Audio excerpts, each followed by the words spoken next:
अस्सलाम वालेकुम बच्चों। आज आप लोगों का लेक्चर नंबर 6 है, जहाँ से हमने पिछली दफ़ा छोड़ा था। हम लोगों ने पिछले लेक्चर में हमने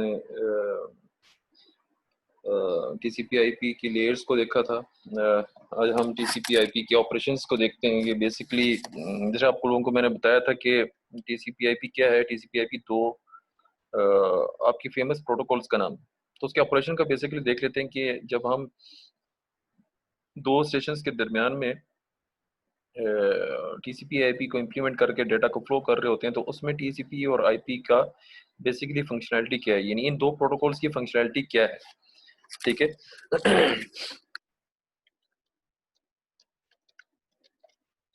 तो आपके सामने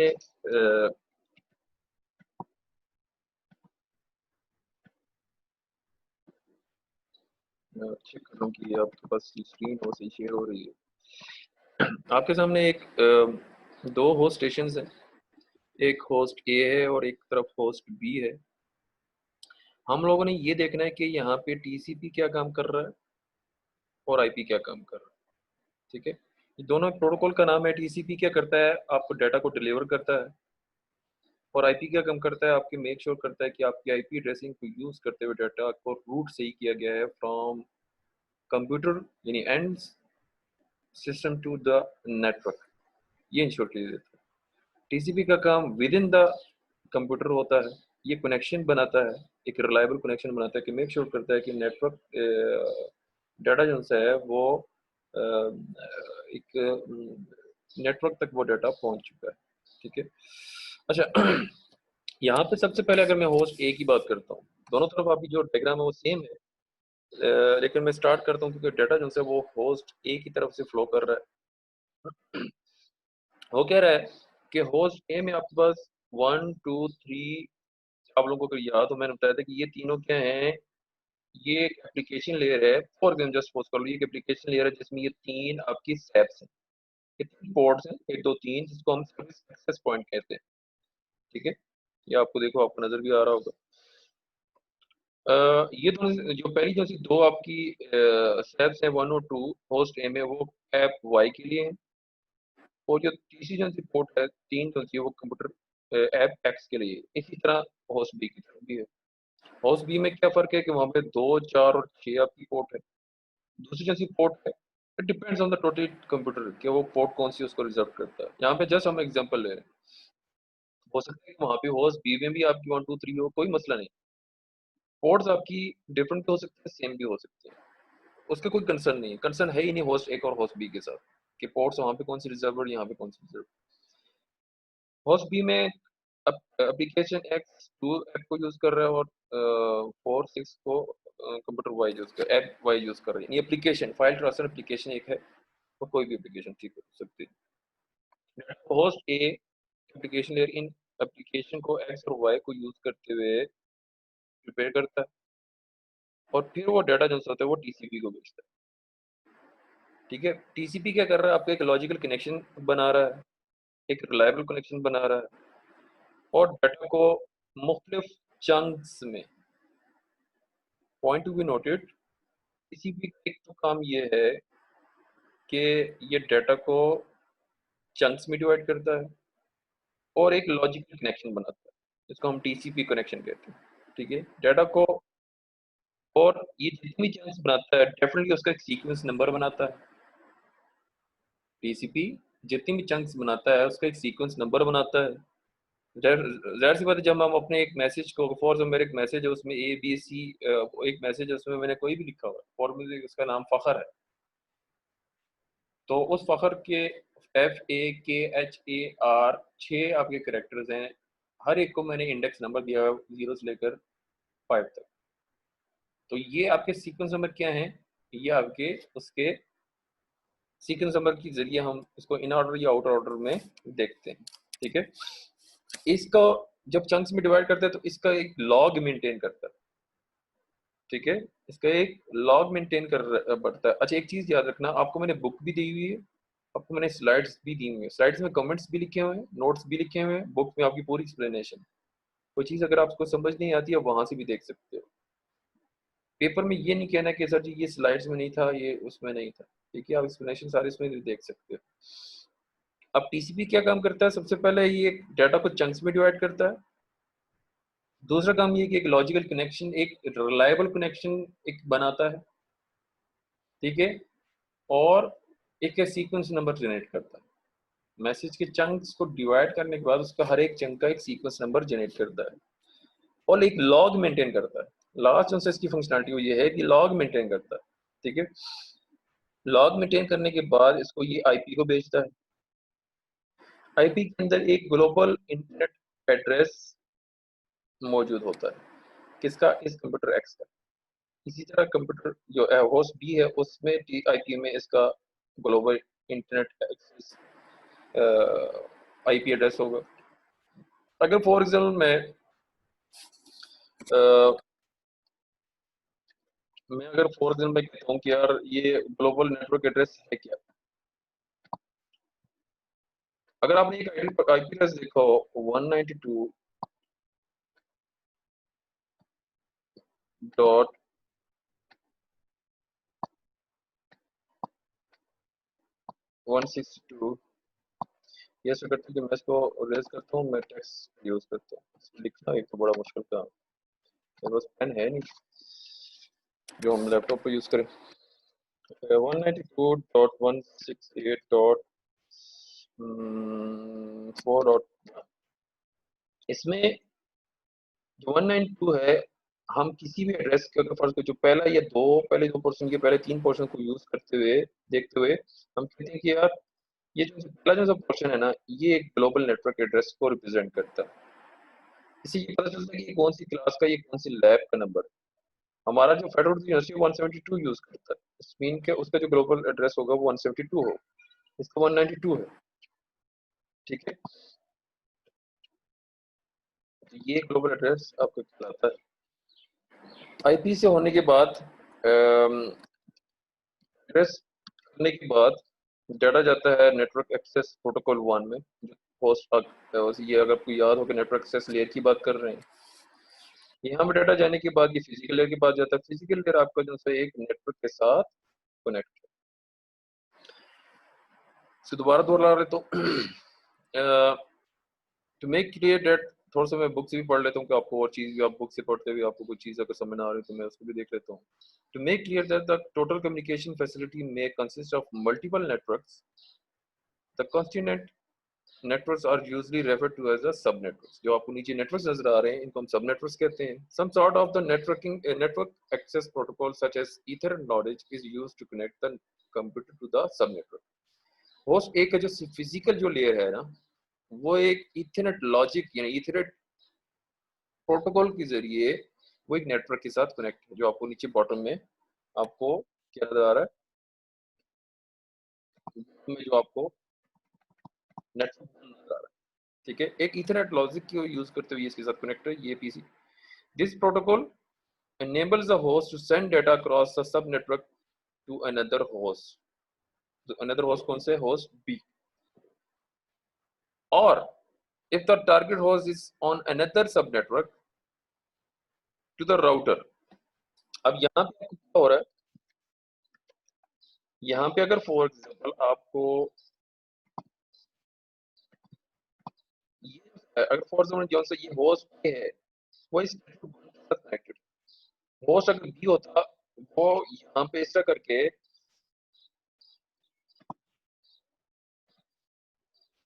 होस्ट बी जो सा था, फॉर एग्जाम्पल मैं इसका कनेक्शन यहाँ से बना देता हूँ, ये करके ये इसको इस लाइन को ऊपर लाइन को इग्नोर कर देंगे, ये जैसे यहाँ से बन जाता है, ये सेम नेटवर्क होता, ठीक है। तो इसका मतलब ये है कि इथरनेट लॉजिक आपको कनेक्शन पैदा करती है अगर सेम नेटवर्क है तो फिर इस नेटवर्क के साथ अगर ये इंफॉर्मेशन भेजती है। बेसिकली इथरनेट लॉजिक क्या है, जो आपका जो आईपी एड्रेस है, जो आपका टीसीपी लॉग है, आपके चंक्स एड्रेसेस सीक्वेंस नंबर है, वो आपको मेंटेन करके वो भेजता है या तो उस नेटवर्क के साथ जिसके साथ आप कनेक्टेड हो। नेटवर्क 1 के साथ अगर होस्ट भी कनेक्टेड होता तो उसको भेजता, और उसके साथ है किसी दूसरे नेटवर्क के साथ है, तो ये दरम्यान में जो आपको राउटर जे नजर आ रहा है, दूसरे नेटवर्क के साथ कनेक्ट करने के लिए हमें एक राउटर की जरूरत है, यानी एक वैन की जरूरत होगी, तो ये उसको भेजेगा। ठीक है, उसको ये भेजेगा तो फिर ये उसको if the target host is another network to the router, then it will be sent to the router that will be for forward the data. IP is implemented in all end system and router. अगर हम IP की बात करें, IP protocol की बात करें कि तो इसका ताल्लुक राउटर के साथ होगा, आपको नजर आ रहा है राउटर जे के, और इसका ताल्लुक एंड सिस्टम्स यानी होस्ट ए और होस्ट बी के साथ भी होगा, क्योंकि होस्ट ए और होस्ट बी दोनों ही डायरेक्टली कनेक्टेड हैं आपके नेटवर्क के साथ, नेटवर्क 1 और नेटवर्क 2 के साथ। इट्स मीन कि एंड सिस्टम बी कहलाते हैं, ये एंड सिस्टम बी कहलाते हैं, तो इनके साथ इनका डायरेक्टली ताल्लुक है, तो इसलिए हम कहते हैं कि आईपी। अब टीसीपी की अगर हम बात करें तो टीसीपी का ताल्लुक सिर्फ होस्ट के साथ, सिर्फ पीसी के साथ। IP is implemented in all end system and routers, it acts as a relay to move a block of data from one host to another through one or more routers to another host. TCP is implemented only in end system. अब इसकी web functionality है, आपको मैं पहले ही बता चुका हूँ, दोबारा बता देता हूँ कि it keeps the track of the blocks of the data to ensure that all are delivered reliably to the approximate application. अगर फॉर एग्जाम्पल एप्लीकेशन एक्स जो सी है, जो होस्ट ए की है, वो बात करना चाहती है एप्लीकेशन एक्स के होस्ट बी के जो पोर्ट नंबर 2 पे कनेक्ट, तो क्या करेगा टीसीपी ये मेक श्योर करेगा कि जो होस्ट बी की तरफ जो टीसीपी है वो एप्लीकेशन एक्स का डाटा उस एप्लीकेशन एक्स के होस्ट बी की तरफ ही जाए, दैट्स ऑल। ठीक है, समझ गए? अगर डाटा जाना है तो ये टीसीपी ये मेक श्योर करेगा कि उसमें जो डाटा है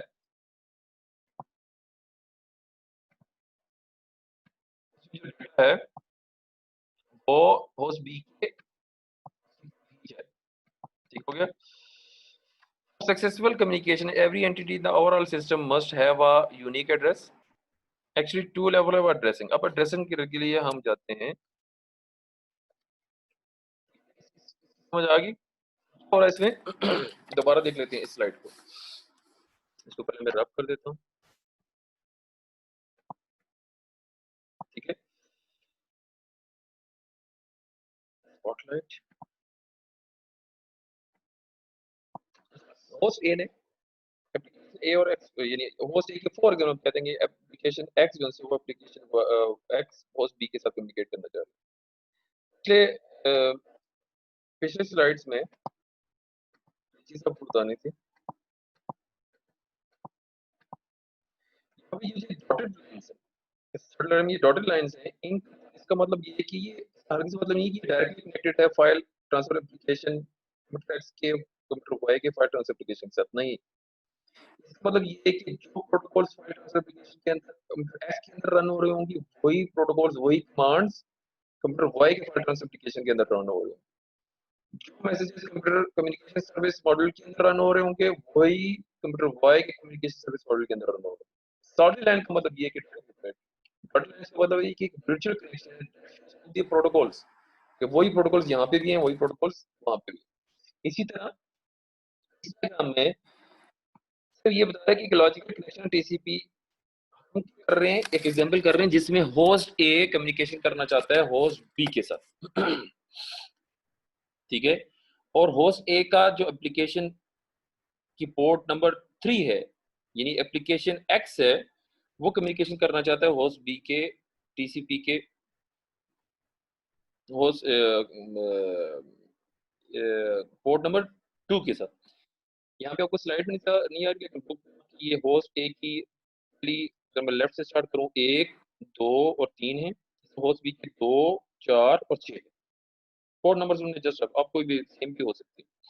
ठीक है, कम्युनिकेशन करना चाहता है नेटवर्क एक्सेस मॉड्यूल प्रोटोकॉल, ये होस्ट की है जो इस डाटा के साथ आगे जाएगी राउटर के अंदर। उसी तरह होस्ट बी की होस्ट एक्सेस प्रोटोकॉल 2 की ये डाटा यहाँ पे पड़ा होगा राउटर जे में। अब दो नेटवर्क को आपस में मिलाने के लिए हम एक यानी बेसिकली ये नेटवर्क एक्सेस मॉड्यूल क्या है, सॉरी नेटवर्क एक्सेस प्रोटोकॉल क्या काम करता है, इन दो प्रोटोकॉल्स को रिप्रेजेंट करता है। जिस तरह आपके क्लास का CR है वो आपकी क्लास को रिप्रेजेंट करता है, इस तरह ये नेटवर्क एक्सेस प्रोटोकॉल है 1 और 2, ये होस्ट A और होस्ट B को रिप्रेजेंट करता है राउटर के अंदर। आईपी आईपी एड्रेस होगा राउटर का, NAP 1 और NAP 2 में होस्ट A और होस्ट B का एड्रेस होगा विच इज आईपी एड्रेस, ठीक है। और फिजिकल में फिजिकल कनेक्शन होगा, फिजिकल की जो भी इसकी जो भी रिलेटेड जो फंक्शनलिटी है वो इस राउटर के अंदर होगा। राउटर के मजीद फंक्शनलिटी वो इंशाल्लाह हम नेक्स्ट क्लासेस में देखेंगे। आजकल यहाँ पे इसके लिए, इसके अलावा इसमें ये देखें आप नेटवर्क 1 के साथ ये सबनेट अटैचमेंट पॉइंट बताया हुआ है। ये एक वर्चुअल कनेक्शन शो किया हुआ है कि जस्ट के ये नेटवर्क से प्रोटोकॉल जो वो आईपी राउटर J में पड़ी हुई है। इसके अलावा इस स्लाइड में और कुछ नहीं है। Addressing requirement, there are two type of addressing. आप लोगों को मैंने ये पहले भी चीज बता चुका हूँ कि किसी भी होस्ट के दो किस्म की एड्रेसिंग होती है। एक तो उसका एक आईपी एड्रेस और एक within the that system that is there is a logical port which is, जिसको हम सेक्स कहते हैं, सॉरी सैप्स कहते हैं, ठीक है। Two level addressing is required. Each host on the subnet needs a unique global network access, that is IP address.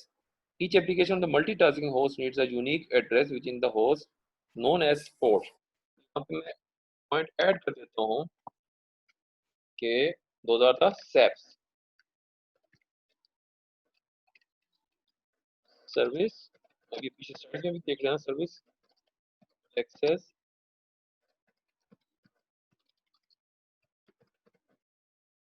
Points, ठीक है।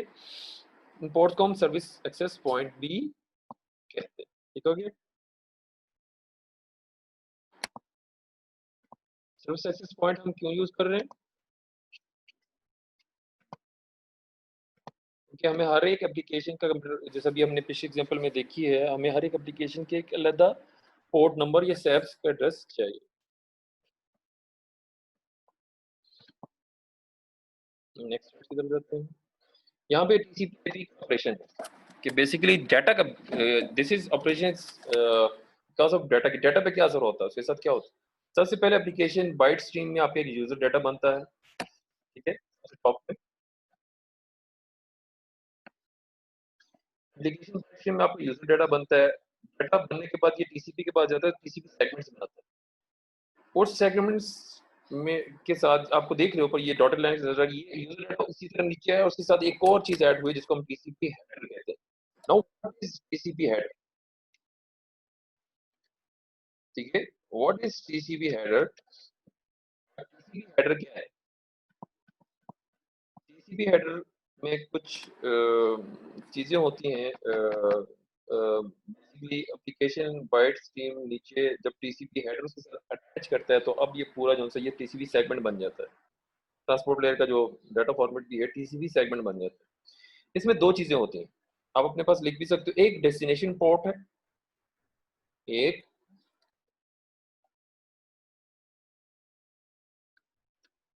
एक आपका डेस्टिनेशन पोर्ट है। मैं इसको ड्रा कर देता हूँ।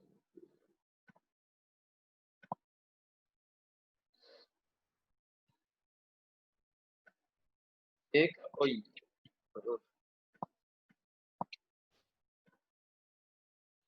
यहाँ पे आपका एक डेस्टिनेशन पोर्ट है विच इज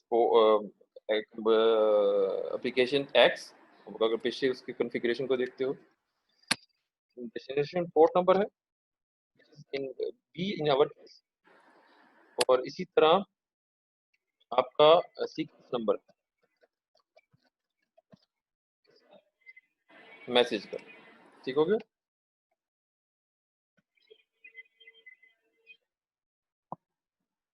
ठीक है, इसी में क्या है, एक डेस्टिनेशन पोर्ट है और एक सीक्वेंस नंबर है। डेस्टिनेशन पोर्ट क्या होती है कि TCP entity at B receives the segment, it must know to whom the data also be delivered. Definitely कहाँ पे जा रहा है उसकी पोर्ट का नंबर पता होना चाहिए। सीक्वेंस नंबर क्या है कि सीक्वेंस नंबर कहते हैं कि TCP numbers the segments that it sends to particular destination port sequencing so that it can arrive out of order. TCP entity can at B can reorder it.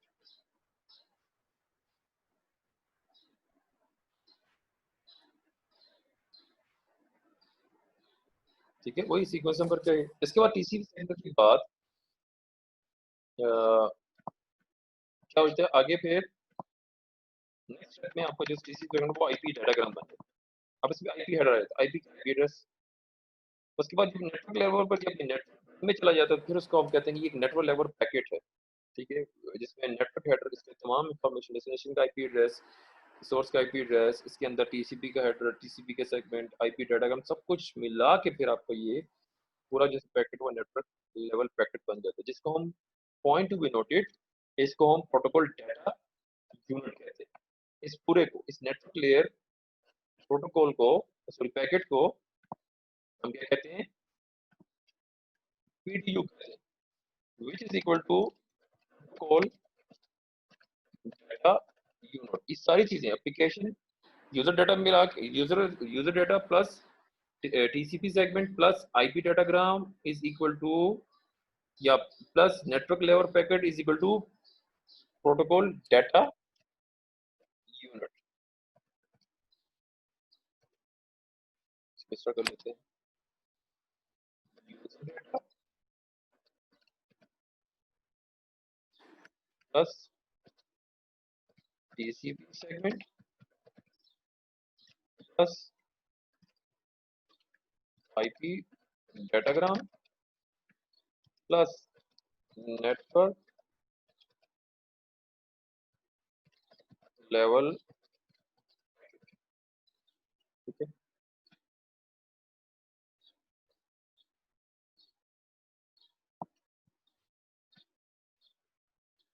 ठीक हो गया। ये तीनों चीजें मिलकर आपका प्रोटोकॉल डाटा यूनिट बनाते हैं। ठीक है, नेक्स्ट की तरफ चलते हैं। तो मैं रेस करता हूँ, इसको नोट डाउन करते हैं।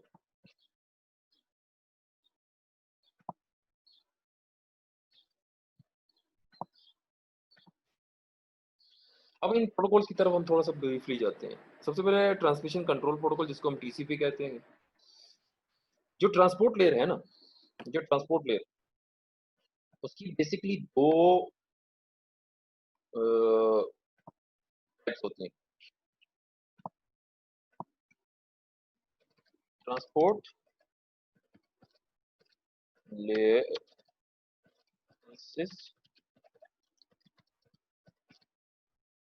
To protocols. ठीक है, number one is TCP, number two is UDP. ठीक है, टीसीपी का usually transport layer is TCP by default. By default usual transport layer is TCP by default.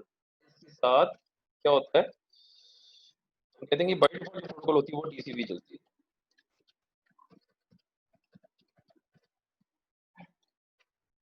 Transport layer runs TCP. अब क्या है, TCP क्या है, provides a reliable connection for transfer of the data between applications। ठीक है, तो इंसार है यहाँ पे जो ज्यादा जो फोर्स वो है क्या है, इस रिलायबल कनेक्शन पे। फोन की एग्जांपल से मैंने आपको बताई थी कि मैं एक फॉर्मेलिटी में जाता हूँ, मैं एक हैंड शेकिंग प्रोसेस में जाता हूँ, कि मैं क्या करता हूँ कि मैं फोन का नंबर डायल करता हूँ।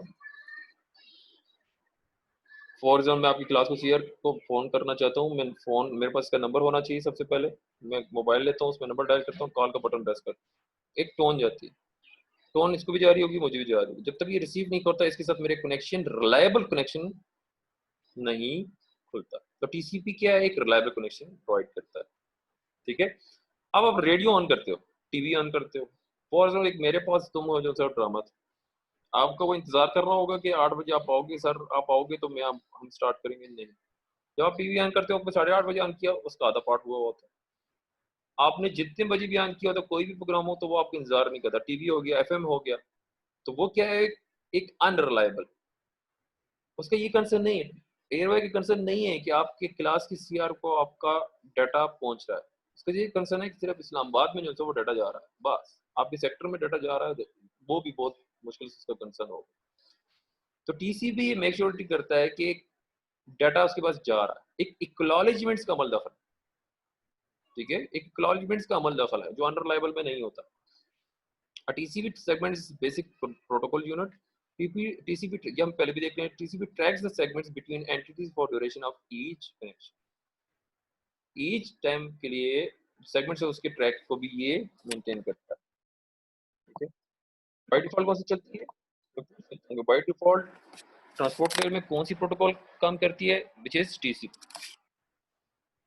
ठीक है। अनरिलायबल कौन सी है? रिलायबल कौन सी है? रिलायबल कौन सी है? TCP। क्या काम करती है? सीक्वेंस नंबर जनरेट करती है, ये यूडीपी। अल्टरनेटिव यूजर अगर चाहता है कि मैं उस फॉर्मेलिटी में नहीं चाहता कि मैं डाटा जल्दी जल्दी सेंड करूं, एक ब्रॉडकास्ट करूं। बेसिकली जब हम ब्रॉडकास्ट करते हैं तो हमारा ये नहीं होता कि अगर फोर्स में आपके क्लास के साथ इस वक्त मैं आपको ये डाटा सेंड कर रहा हूं तो मेरा ये कंसर्न नहीं है कि इस बंदे को ये जा रहा है, इस बंदे को जा रहा है, इस बंदे को नहीं जा रहा। मेरा सिर्फ ये कंसर्न है कि ये डाटा BS CS फोर्थ के साथ ये डाटा शेयर हो रहा है, वो AESC सेक्टर दोनों सेक्शन किसी को भी ये शेयर हो रहा है। मुझे कंसर्न यही है सिर्फ, आगे ये कंसर्न नहीं है कि इसको जा रहा है, इसको जा रहा है, इसको नहीं जा रहा, वो मेरा कंसर्न नहीं है। That is unreliable. लेकिन डाटा जाएगा, डाटा जाएगा। लेकिन अगर फॉर मैं आपको सीआर को आपको डाटा ये बनाता हूँ, सीआर को मैं सेंड करता हूँ सिर्फ उसको, फिर मेरा है कि यार ये व्हाट्सएप पे अगर मैं डाटा सेंड कर रहा हूँ तो ये इसको ये देखेगा, तो इसका मतलब ये है जब वो ब्लू दो टिक ऑन हो जाए तो मुझे पता चल गया कि आपकी क्लास ने के सीआर ने ये डाटा देख लिया। That is a reliable connection, that is a reliable connection. अब अगर फॉर मैं डाटा जिस तरह मैं फेंक दूंगा, ब्रॉडकास्ट कर दूंगा, कोई भी डाटा ब्रॉडकास्ट जब होता है तो उसका कोई कंसर्न नहीं होता कि वो डाटा फलां बंदे के पास किया है कि नहीं किया, विच इज अनरिलायबल। तो यूडीपी यूजर अगर चाहता है कि मैं टीसीपी नहीं यूज करना, फंक्शनलिटी दोनों की सेम है, सेगमेंट सेम है, सीक्वेंस नंबर सेम है, ठीक है। फर्क ये है कि टीसीपी बाज जगहों में कहा हुआ है कि यूडीपी हो या टीसीपी हो, डाटा आउट इन सीक्वेंस ही जाता, इन ऑर्डर ही जाता, नहीं, यूडीपी में आउट ऑफ ऑर्डर भी हो सकता है, ठीक है। An alternate to TCP, no guarantee delivery, reliable नहीं है, जाहिर सी बात एक्नॉलेजमेंट नहीं है, ठीक है। एयर वाइज जब आप सुनते हैं तो क्या आप हाँ हाँ कर रहे हो कि हाँ हाँ ये समझ गया, हाँ समझ गया, हाँ समझ गया, हाँ समझ गया, हाँ मैं किसी मयूं सही मर गया, तो एक्नॉलेजमेंट की कोई मतलब नहीं। No sequence, no protection against duplication, duplication. TCP एक चीज है कि जब हम पैकेट्स बनाते हैं तो उसके डुप्लीकेट्स भी बनते हैं, एक इकोसिस्टम बनता है। इकोसिस्टम समझते हो ना, गूंज, जब पहाड़ पे जाते हो आप किसी का कहते हो कि यार तो बात बोलते तो आपको आवाज आ रही होती, तो वही चीज इसी नेटवर्क में जब हम पैकेट्स मोस्टली डुप्लीकेट्स बन जाते हैं। कुछ कुछ नेटवर्क चाहते हैं कि वो डुप्लीकेट्स नहीं बने, जैसा टीसीपी चाहता है कि टीसीपी प्रोटोकॉल चाहता है कि डुप्लीकेट्स ना बने। यूडीपी उसका कोई वो उसको कोई नहीं है। मैं चाहता हूँ कि मैं जितना इसकी डुप्लीकेट्स बने, जितने नंबर ऑफ यूजर्स में ये डाटा जाए आपकी क्लास में, तो उससे ज्यादा अच्छा। बेसिकली हम ये यूडीपी यूज यूज करते हैं जब आर्मी के जितने नंबर ऑफ आर्मी के पर्सन के लिए ये डाटा जा रहा हो चाहे, एक इमरजेंसी बेस पे कोरोना का एहतियात, कोरोना के मर्ज के मुतालिक जितनी भी इंफॉर्मेशन हो जितने लोगों के पास जा सके जाए।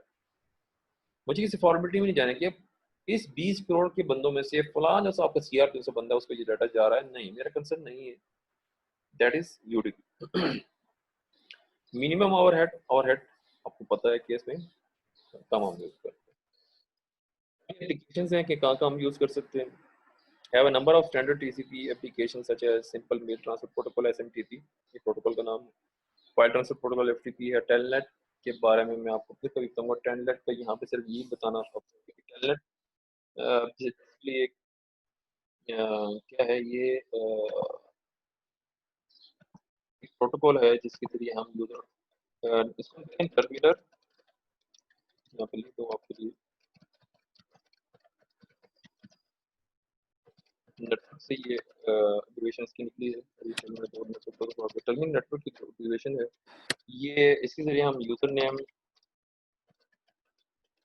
और मैं बिफोर भी बताऊंगा, यूजर नेम और पासवर्ड देके हम किसी चीज को कर सकते, ठीक है।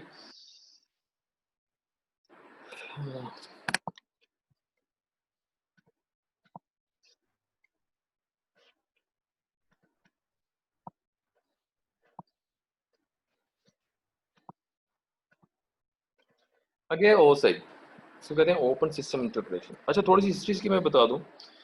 Open system interconnection OSI OSI layer model सबसे पहले आपका बना। इसमें बेतहाशा रिसर्च, इसको हम कहते हैं एक जर्नल मॉडल, बेसिकली पला है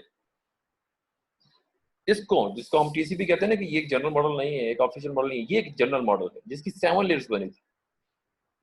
वो ये देखिए, इसकी 1960 में इसकी लेयर्स बननी शुरू हुई। हर एक लेयर में बेतहाशा रिसर्च पेपर पब्लिश हुए, बेतहाशा जर्नल पेपर पब्लिश हुए, बेतहाशा बुक्स पब्लिश हुई। एक एक लेयर में, एक एक लेयर में यूरोपियन और अमेरिकन दोनों बॉडीज इसमें इन्वॉल्व हुई थी। जब गवर्नमेंट बॉडी इन्वॉल्व होती तो काम थोड़ा सा स्लो हो जाता।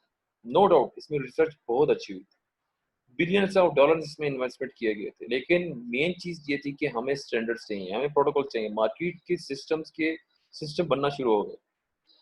उन सिस्टम में इनकी फंक्शनलिटी को देखते हुए सिस्टम बनना शुरू हो गए। उन सिस्टम में आपके क्या है कि आपका उनको प्रोटोकॉल्स की जरूरत थी। ओसी ने प्रोटोकॉल्स अभी नहीं बनाए थे, ये मार्केट में फेंकते गए अपनी लेयर्स।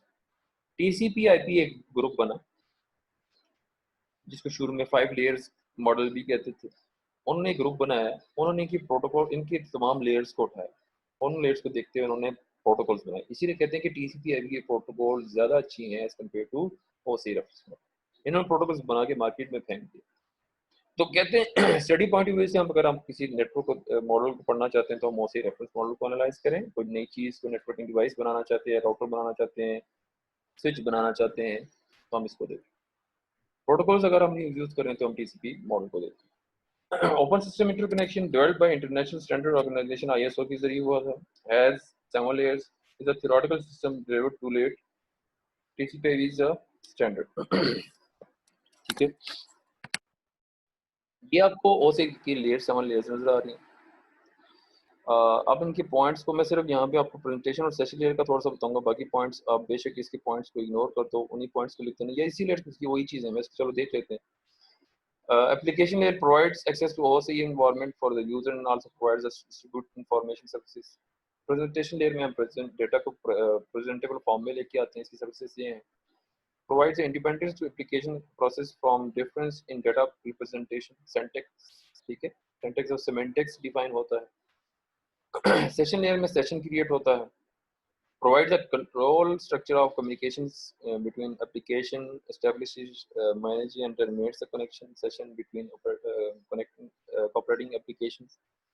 जैसे आपके कंप्यूटर क्या कहते हैं, होस्ट ए और होस्ट बी थे, उसके आपकी मोस्टली एप्लीकेशंस की एक्स और वाई जो रन होती है, उनके कनेक्शन को टर्मिनेट करना, कनेक्ट करना, इंश्योर करना कि सेशन एक डायलॉग मेंटेन करना, ये चीज़ें हर इसमें आ जाती है। ट्रांसपोर्ट लेयर का आपको पहले से पता चुका है, इसको देख लेते हैं। Provide reliable transparent transfer of data between end points, provides end to end error recovery and flow control.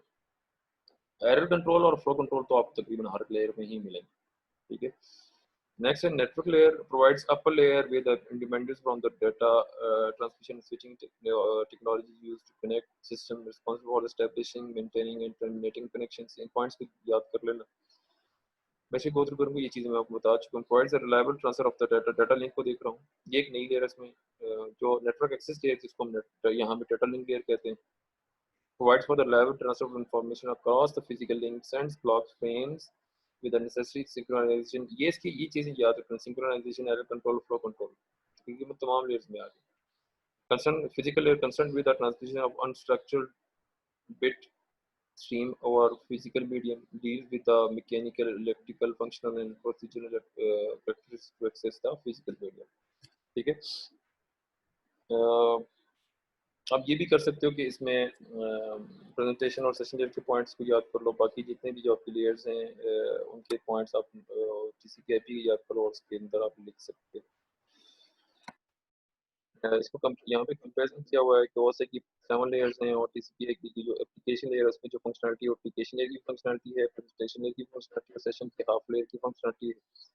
उसके बाद टीसीपी की ट्रांसपोर्ट लेयर जिसको हम host to host net layer भी कहते हैं। सेशन लेयर की आदि और ट्रांसपोर्ट लेयर की फंक्शनलिटी है। नेटवर्क लेयर को इंटरनेट और इसमें डिवाइड किया हुआ है। नेटवर्क एक्सेस लेयर में डाटा लिंक लेयर की ज़्यादातर जो फंक्शनलिटी है वो नेटवर्क एक्सेस की और physical air same physical air, इसको भी अच्छी तरह देख लेना। ठीक है, यहाँ पे फिर आप लोगों का ये जो सा दूसरा चैप्टर वो ख़त्म हो चुका है। आपके मिड टर्म तक के पेपर के लिए आपके ये 2 चैप्टर ने जितना मैंने बोला है, जो उसके साथ फालतू चीज़ें मैंने आपको बोले हैं, वो आप लोगों को इस पेपर में इंक्लूड रहे। मैंने आपको असाइनमेंट अभी तक नहीं दी, मैं इंशाल्लाह पेपर के बाद में आपको रैपिडली आपको 3 असाइनमेंट्स दूँगा, साथ-साथ आपको जल्दी-जल्दी आपको करके देनी पड़ेंगी। पेपर के बारे में थोड़ा-सा बता दूँ कि पेपर में कोई ऑब्जेक्टिव टाइप नहीं होंगी, सब्जेक्टिव होगा। और मेरा जो पेपर है वो इंशाल्लाह आपको पता भी चल जाएगा, मैं सीआर को मैसेज भी कर दूंगा कि वो तकरीबन 2.5 घंटे का होगा। एलएमएस पे आपको अपलोड होगा टाइम के मुताबिक, यानी अगर फॉर एग्जाम्पल 4 बजे पेपर है तो 4 बजे ही अपलोड होगा, और वो 2.5 घंटे तक वो ही आपको सामने नजर आएगा। आप 2.5 घंटे तक ही आप उसको साफ करके हैंड रिटन मुझे सेंड करोगे उस 2.5 घंटे के अंदर अंदर। 2.5 घंटे के अंदर अंदर उसको किसी भी अच्छे मोबाइल से उसके, या अगर आप एक CS स्कैनर के नाम से एक एप्लीकेशन है, उसको डाउनलोड करो, उसके अंदर आप इसकी तस्वीरें लो, उसको PDF फॉर्म में बना के, नॉट JPG, PDF फॉर्म में बना के, एक चीज़ याद रखना कि आप उसके ऊपर फर्स्ट पेज पे पहले से लिख के रख देना, किसी पेज पे अपना नाम, सेक्शन लाजमी लिखना, नाम, फादर नेम, सेक्शन और शिफ्ट लाजमी लिखना। सब्जेक्ट तो ज़ाहिर सी बात चीज़ है, तो आपको पता है, वो लिख के आपको अपने पास लिख लो। जब पेपर पे क्वेश्चन आए तो क्वेश्चन का सिर्फ नंबर देना, बेशक क्वेश्चन को लिखने की जरूरत नहीं है, मुझे पता है क्वेश्चन नंबर 1 कौन सा है, क्वेश्चन नंबर 2 कौन सा है। हो सकते हैं 2 क्वेश्चन हो सकते हैं 3 क्वेश्चन, लेकिन ऑब्जेक्टिव पार्ट नहीं हो। उस 2.5 घंटे के अंदर हो सकते 3 घंटे को, हो सकता है 3 घंटे के हो। वैसे तो आपका मिड का जैसा होता है वो 1.5 घंटे का होता है, लेकिन मैं आपको 2.5 घंटे का कर रहा हूँ, तो डिपेंड्स, मैं आपको बता दूंगा। तो पेपर आपने उसी 2.5 घंटे के अंदर आपको PDF फॉर्मेट को बना के आप लोगों को मुझे LMS पे सेंड करना होगा। सेंड LMS पे, ये मैं आपको बता दूंगा, LMS पे अपलोड करना पड़ेगा या फिर आपको मुझे मेल करनी पड़ेगी। मैं पेपर के अंदर ये भी लिखूंगा कि आपकी मेल का सब्जेक्ट क्या होगा और आपकी फाइल का नाम क्या होगा। ठीक है, best of luck for the papers. इंशाल्लाह आप लोगों से पेपरों के बाद मुलाकात हो।